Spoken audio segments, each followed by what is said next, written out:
The number of suicides in Kent County may have hit a record high in 2017. In fact, according to the Health Kent Suicide Prevention Coalition, there were 89 deaths by suicide just last year. There are still 23 death investigations being completed for the year as well. So this year, we've already seen 17 deaths by suicide, with the majority of people being just in their 30s.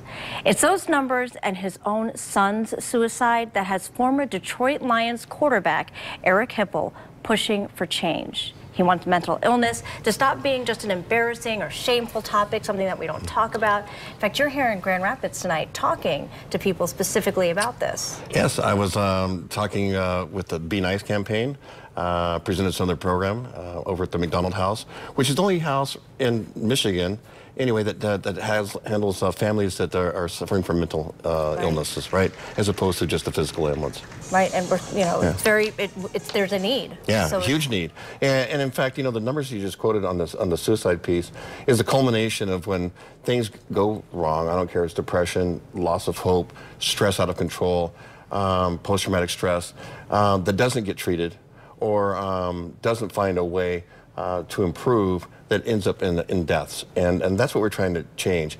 Not suffering in silence, the ability to actually talk about something in a positive way. And Eric, my heart breaks for what you've been through personally. But what has pushed you to want to talk about this? Well, first of all, I was a person, the depression wasn't even in my vocabulary, being in sports for all my life, not until after I left. And transitions can be tough. And this one, for me, was particularly difficult, doing something I've known since I was 8 years old, always putting a football uniform on until I was 32 years old, and all this is done. So that transition was tough. I went through my own depression. I went through my own thoughts of death, never did anything about it. And so when my son died, then it was, oh my gosh, I felt so responsible because I'd gone through this, but I never talked about it. I never reached for help, and I wasn't there for him. And so I want to make sure nobody goes through that. And so let's talk about this. Let's bring it out in the open. Let's use our voices. And one thing we were talking about in the newsroom before we even came into the studio was the fact that more young people are talking about it. But what is the next step? Where do we go next? Because fortunately, more people are talking about it, and the stigma is slowly going away. Because, the older generation still maybe turn a blind eye, don't admit it, don't want to talk about it. But you've got to move on from there too. You do, and so just talking about it, isn't always the answer, but it's a start, in the right step, because ultimately the younger generation do talk, but we have to give them the resources now. That means we have to give them availability to treatment. Where do they go?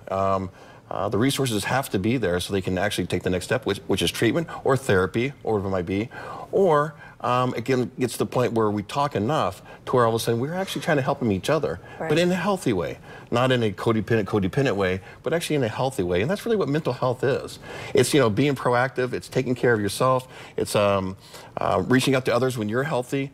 And it doesn't mean you can't have a brain illness or a mental illness. You can, but if you're taking care of yourself, right, you're pretty mentally healthy. And I know a lot of people that are like that, and I consider myself one of them. But I also know a lot of people that might not have a mental illness and that aren't very healthy at all because they don't take care of themselves. They don't realize their sense of well-being on who they are. It takes the whole community to be involved and get everyone talking about it and then helping each other. Eric Hipple, hats off to you for everything you've been through and then wanting to make change in the community. Thank you. Remember, Be Nice too, right? Be Nice. Be Nice campaign is fantastic. So important. Thank you. Thank you very much.